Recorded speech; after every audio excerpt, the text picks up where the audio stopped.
찬송의 눈물이 마찬가지고.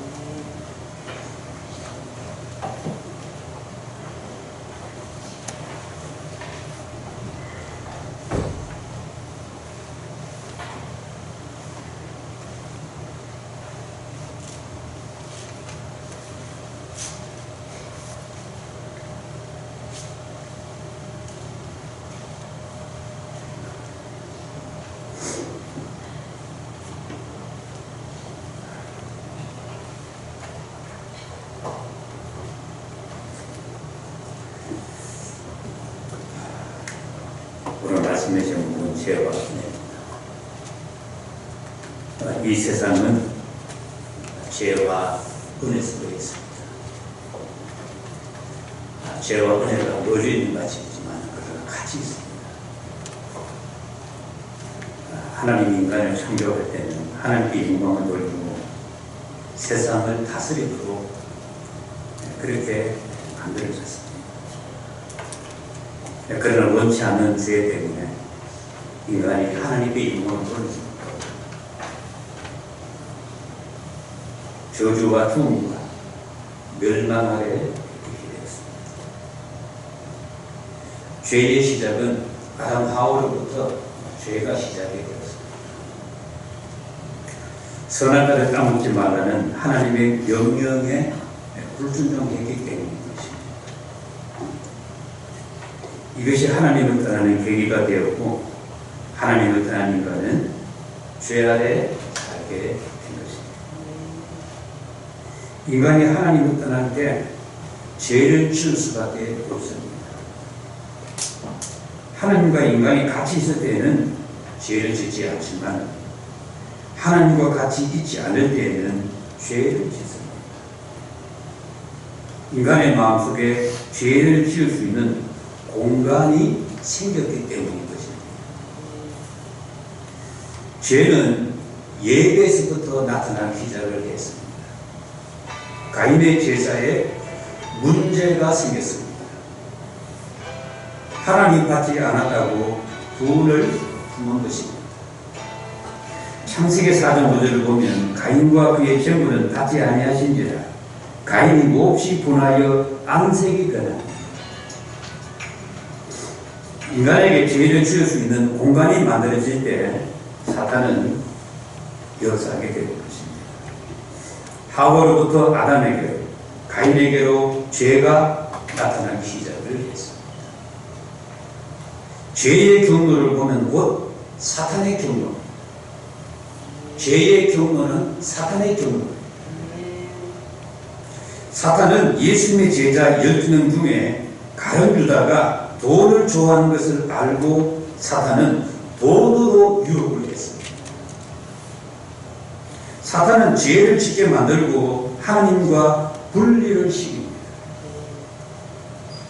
사탄의 이런 방법은 변하지 않습니다.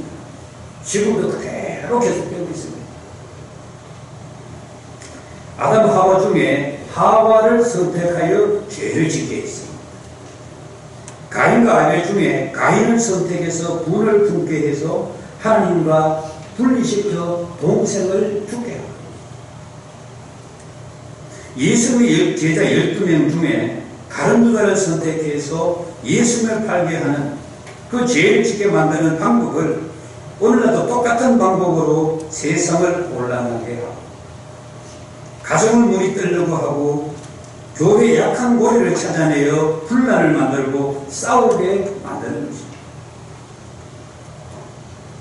사람들은 죄를 가볍게 생각합니다. 습관적인 죄를 죄로 여기지 않게 만듭니다. 예를 들어서 한두 번 예를 지각하는 것은 아무것도 아닙니다. 괜찮습니다. 바쁘다 보면 그럴 수도 있습니다. 그런데 자세히 살펴보십시오. 한두 번 지각하는 것이 계속되고 반복이 되면 지각 습관이 만들어지는 것입니다.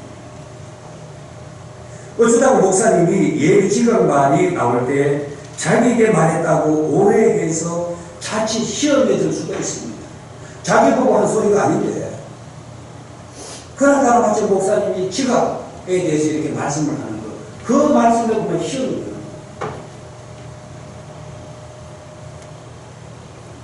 모든 상황들이 전부 이렇게 만들어지는 것입니다.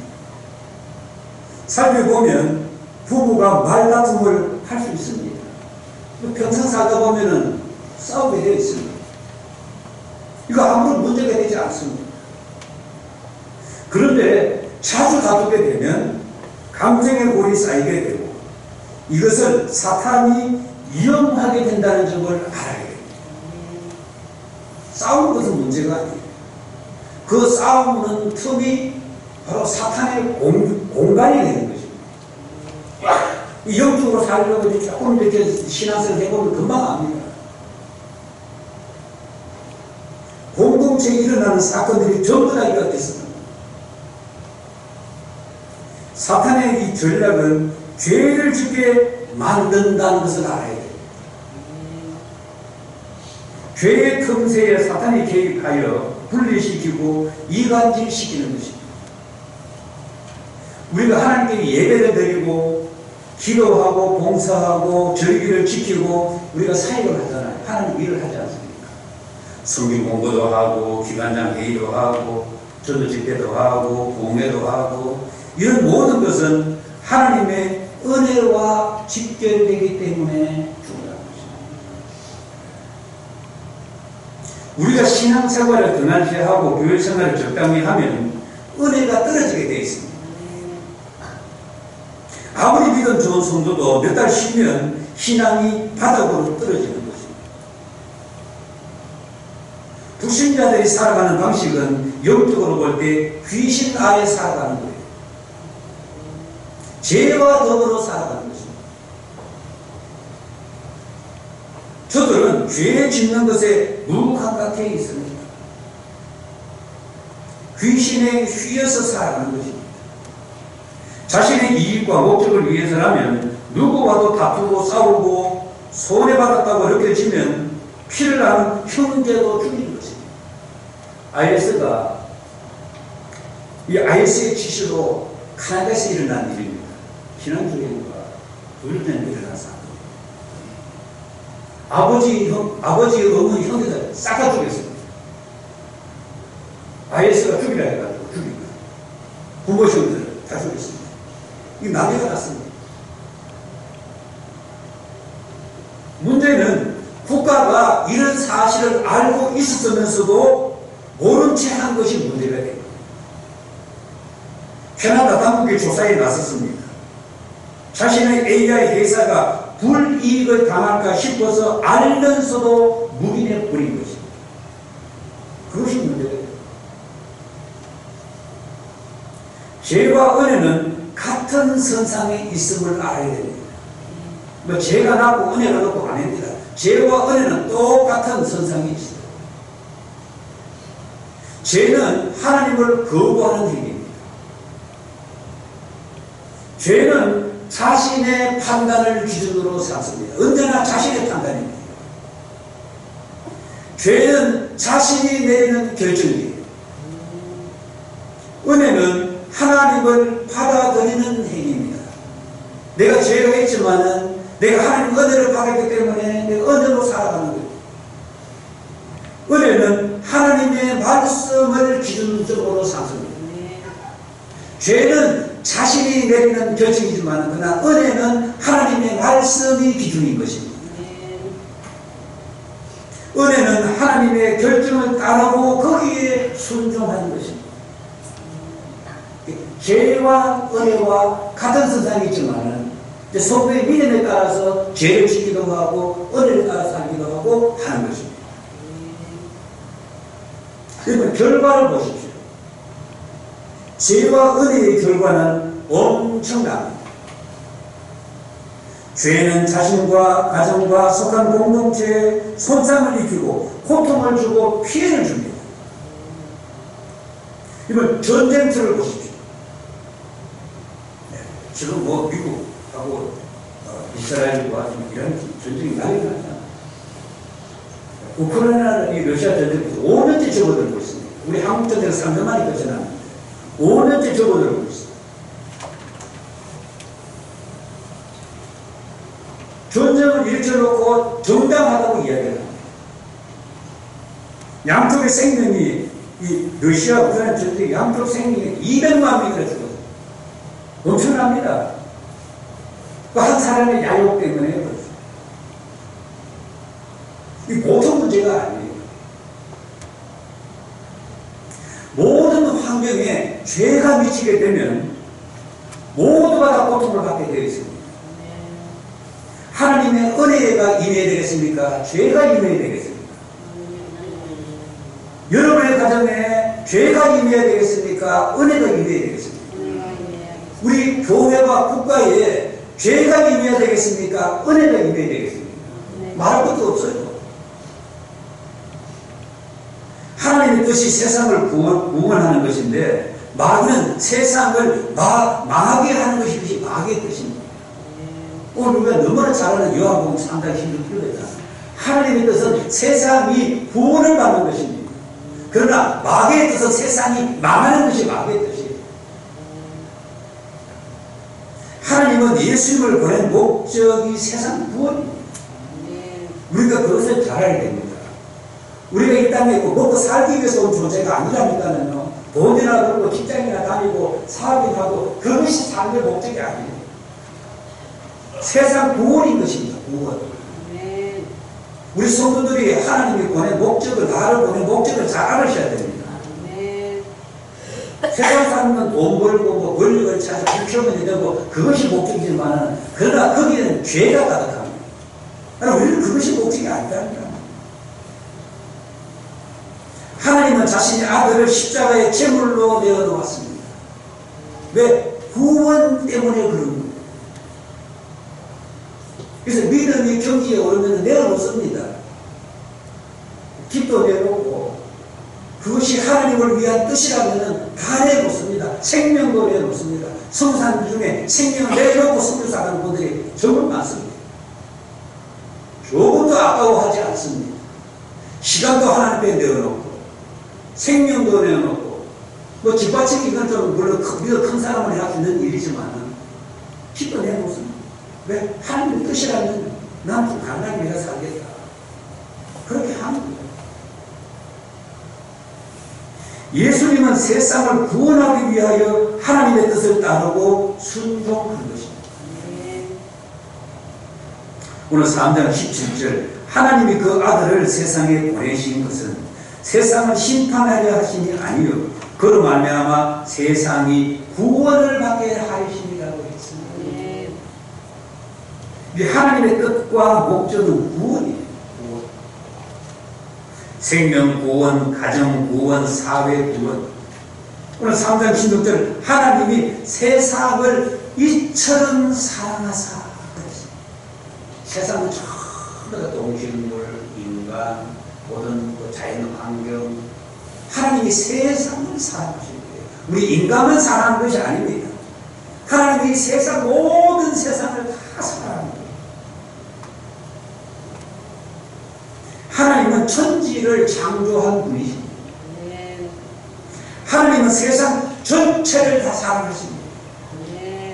동물, 식물, 우주, 인간 모두가 다 하나님의 세계입니다. 그런데 마귀를 보십시오. 요한복음 8장 44절 너희는 너희 아비 마귀에서 났으니 너희 아비의 욕심대로 너희도 행하고자 하느니라. 그는 처음부터 살인자예요. 진리가 그 속에 없으므로 진리에 서지 못하고 거짓을 말할 때마다 제 것으로 말하나니 이는 그가 거짓말쟁이요 거짓의 아비가 되었습니다. 마귀를 정리해보면 세 가지를 정리해보면 첫 번째는 살인자입니다. 살인을 서슴지 않습니다. 두 번째는 진리가 그 속에 없어요.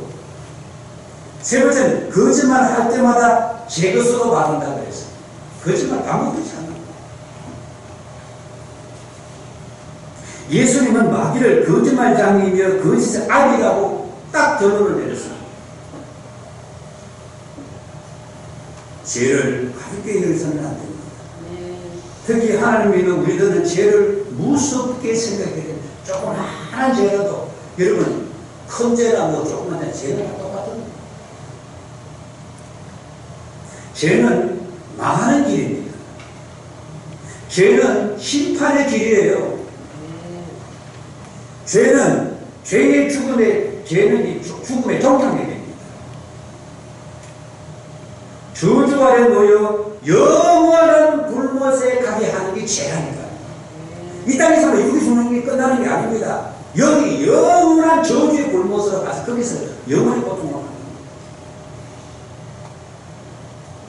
조그마한 거짓말도 해서는 안 됩니다. 같이 볼까요? 조그마한 거짓말. 절대로 하면 안 된다. 공부를 못하는 거하고 거짓말하는 것은 엄청나게 차이가 납니다. 돈이 없는 것과 사기를 치는 것은 다릅니다. 못하는 것과 실수는 다르다는 것을 알아야 됩니다. 공부를 이렇게 안 해서 못하는 것은 자신의 노력 부족입니다. 노력을 안 해놓고 남의 것을 보려고 하는 행위는 죄를 짓는 거예요. 자기가 노력을 안 해놓고 남의 것을 보여달라고 하고요. 신학교 다니면서 제가 장신대가 놀란 것은 책상 보고 놀랐어요. 얼마나 그렇게 막 칼국도 마시고 왔다는지. 내가 그거 보고 내가 놀랐다니까요. 성도들에게 거짓말을 하지 말라고 가르쳐야 될 목사가 된 사람이 신학 들고 책상에 막 보도 보고 이러는 거예요. 저것도 죄를 짓는 거지. 책에 있는 거 내 머릿속에 집어넣는 게 이게 공부잖아요. 그 다다다 외우면 돼. 사람들은 노력을 안 하고 그냥 남의 거 공짜로 먹고 그냥 좋은 점수를 얻으려고 합니다. 공부를 못하는 거하고 죄를 짓는 건 다르다는 것을 알아야 됩니다. 돈이 없으면 벌면 됩니다. 할렐루야. 여러분 열심히 버십시오. 돈 모으면 쉽다니까는요. 열심히 남보다 더 노력을 하는 거 벌어가지고 안 쓰는데 학자까지 다 크리트 졸업하고 저축하십시오. 그리고 금방 10년에 되면 부자 됩니다. 돈이 없다고 거짓말로 남에게 사기치는 거 그것이 그 죄라니까요. 돈이 없으니까 이제 얻어가고 나니까 사기를 치는 거예요. 그것이 바로 죄라는 거죠. 돈이 없기 때문에 사기를 치는 거예요. 사기 열심히 벌면 되는데 한 달에 100만 원 버는 거예요. 10년만 딱 100만 원과 한 3, 40만 내가 딱 쓰고 나머지는 한 50만 저축한다. 그렇게 졸업되고. 제가 청년 때 수입 내 지출에 철저히 교육을 받았습니다. 수입 내 지출하라. 100가지 훈련 중에 반드시 이 수입 내에 지출을 하라. 12주를 빼고 난 다음에 철저히 제가 교육을 받았습니다. 이게 가난하게 사는 건 내가 열심히 돈을 벌지 않았기 때문에 가난하게 사는 거예요. 가난하게 사니까 자꾸 이렇게 다른 편법을 쓰려고 하는 거예요. 사기를 치고 거짓말도 하고 가난하기 때문에 그렇게 하는 거예요.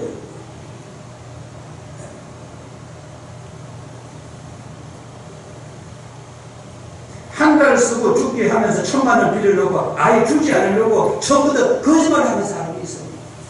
제가 봤다니까요. 1000만 원만 빌려줘. 한 달만 딱 쓰고 반드시 딱 줄게. 이 사람은요. 처음부터 돈 빌릴 때부터 아예 안 주려고 거짓말하고 작정한 사람이야. 제가 그런 걸 성도들이 봤다니까요. 그런 문제가 교회 저쪽에서 터져가지고 난리가 났어요. 그런 제가 선포했어요. 절대로 100만 원 이하는 빌려주고 100만 원 이상 교회에서 거래하지 마라. 100만 원 이상 빌려주면 내 책임도 없다. 저는 나한테 돌리더라고 목사한테. 100만 원 이상 빌려주고 난 다음에는 받을 줄 생각하지 말라고 그랬습니다.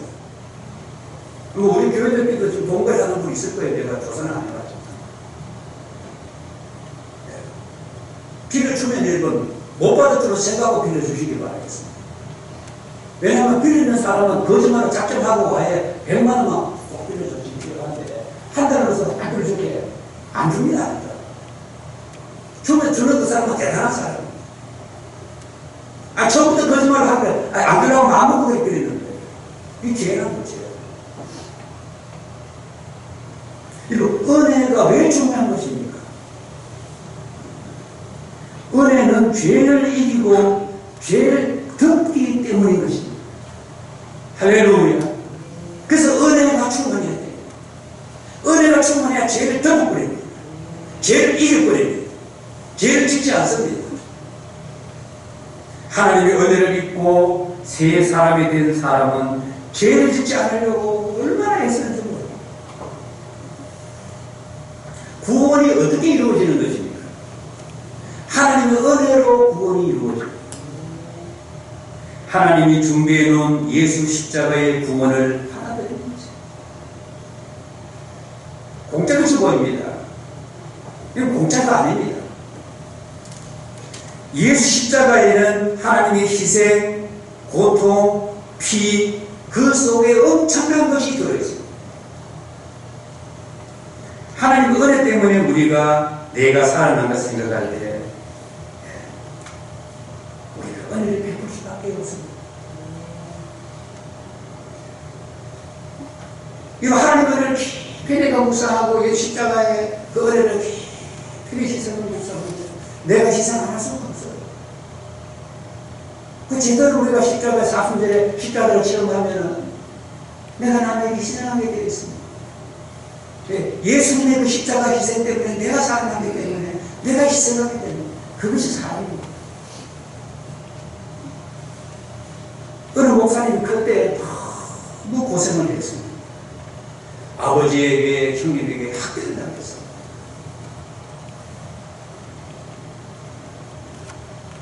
이번에 교회 나가서 교회 앞쪽 권사 선생님을 만나서 이번에 사랑으로 신학교 가서 목사가 되었습니다. 그 교회 권사 선생님이 이 목사님을 그러니까 어머니처럼 키워다시 키웠어요. 용돈도 봉투에 한 달에 3가지 넣어가지고 용돈을 줬어요. 등록금, 다음에 한 달 써야 될 용돈, 심지어 여자 데이트하는 데이트 비용까지 이 권사님이 선생님이 다 해줬어요. 3개를. 이 목사님이 그 권사님의 사랑 잊을 수가 없는 거예요. 그 권사님의 사랑 때문에 자기가 큰 목사님이 된 거예요. 그래서 이 목사님이 목회를 서울에서 지금 큰 대형교회 하고 있습니다. 큰 교회 목사님이 되었어요. 목회도 똑같이 그 권사 선생님이 했던 것을 그대로 목회를 하는 거예요.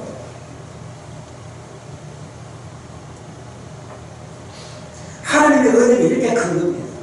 할렐루야. 같이 하겠습니다. 하나님의 은혜가 크다. 이거 하나님의 은혜는 큽니다. 하나님의 은혜가 대단하다니까요. 하나님의 은혜를 받은 사람은 반드시 베풀게 되어 있습니다. 그 사람이 베푸느냐 안 베푸느냐 그것이 바로 은혜에 달려 있습니다. 마귀에게는 그런 것이 없어요. 자기밖에 모릅니다. 거짓말, 희귀하고 분쟁하고 싸움하고 전쟁, 이런 것이 바로 마귀의 세계라는 거예요. 하나님은 생명을 살리는 것이지만 마귀는 틈만 보이면 죄를 짓게 해서 가다놓습니다. 불리십니다. 그래서 죄의 구덩이에 빠져버리게 만들어요. 요한복음 3장 21절 진리를 따르는 자는 빛으로 오나니 이는 그 행위가 하나님 안에서 행한 것임을 나타내려 합니다. 우리가 구원을 받았다고 절대로 방심해서는 안 됩니다. 21절의 단어 중에 그 행위라고 하는 말씀, 그 행위. 우리가 예배를 잘 드리려는 행위가 중요합니다. 여러분, 예배를 잘 드리려고 해야 됩니다. 할렐루야. 같이 봐요. 예배 행위. 예배 행위가 좀 내가 예배를 잘 드리려고 해요. 기도 행위, 봉사 행위, 배우려고 하는 행위, 이런 것이 바로 은혜의 길로 들어서게 하는 것입니다. 이 악한 자들의 행위는 악한 행위입니다. 남을 넘어뜨리는 행위예요. 살인, 파괴, 전쟁, 종욕, 거짓말, 이런 행위입니다. 지금 우리가 사순절을 보내고 있잖아. 사순절의 행위가 무엇입니까? 희생, 순환, 나버림, 고난, 이런 것. 내 속에 구원받은 어려움과 거룩해지려는 거룩성을 생각하면서 예수님이 생애 마지막 보낸 사순절을 우리가 보내야 되는 것입니다. 예수님의 희생과 순환, 고난은 죄를 멀리하게 하는 은혜의 마중입니다. 사순절 열심히 기도하시기 바랍니다. 우리가 1년 12달 중에서 이 사순절만 하면 참 기도가 주고 계십니다. 사순절의 영적 기쁨이 있기를 바라겠습니다. 네. 오늘 셋째 주일이잖아요. 사순절. 이 사순절이 이제 깊어지고 있습니다. 신앙과 영성을 돌아보여야 할 줄. 시간의 물차가 빠르다는 것을 젊을 때는 잘 느끼지도 못합니다. 그러나 나이가 들면 시간의 빠름을 피부로 느낍니다. 젊을 때 10년이 늙을 때 1년하고 똑같습니다. 죄와 은혜는 같은 선상에 있습니다. 예수님 십자가의 이 좌우의 강도는 한 사람은 죄와 가까이 있었고 한 사람은 은혜와 가까이 있었습니다. 세상은 은혜보다 죄가 훨씬 많고 팽배해 있습니다. 한순간 잘못한 한 번의 생각으로 죄악의 나라로 빠질 수가 있습니다. 많은 사람들이 넓은 길을 선호합니다. 편한 길을 선호하고 쉬운 길을 선호합니다. 코인, 요즘 코인 사면 돈 번다고 빚내서 사는 사람들이 많습니다. 주식도 마찬가지입니다. 주식이 활납니다. 이 잘못하다가 큰 그림을 당할 수가 있어요. 제가 주식이나 코인이 나쁘단 말이 아닙니다. 빚내서 하다가 망할 수 있다는 것입니다. 정말 젊은 사람들이 빚내서 지금 살고 있습니다. 그 중에 정말 많은 사람들은 이 코스피 5천 딱 올라가니까 싹 팔아가지고 서울에 강남에 집사는 젊은 사람들이 많습니다. 신문에 나지. 코스피 5천 딱 올라갔을 때 딱 팔아가지고 돈을 막 엄청 벌 수십억 벌어요. 1억만 넣으면 막 3억 4억 해버리니까 벌에 강남에다가 집을 30, 40세 때 집을 제일 많이 샀다. 코스피 5천만 딱 올라가면 바로 그냥 팔아가지고 죽었어. 근데 문제는 그렇게 해서 이제 돈 벌다 나서 반대 그 사람 많아.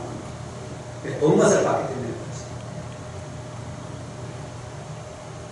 사순절은 은혜를 따라가는 길을 배우기 위해 십자가를 붙드는 것입니다. 우리는 십자가를 붙들어야 돼요. 십자가를 바라보고 붙들고 십자가를 마음에 그릴 때 은혜의 길에 들어서게 되는 것입니다. 죄는 순식간에 들어오는 것은 아기 때문에 은혜가 얼마나 중요합니다. 믿음의 시작이 은혜이고 축복의 시작이 은혜이고 행복의 시작이 은혜임을 깨달아야 됩니다. 사순절에 십자가 붙들고 많이 깨달으시기를 바라겠습니다. 기도하겠습니다. 사순절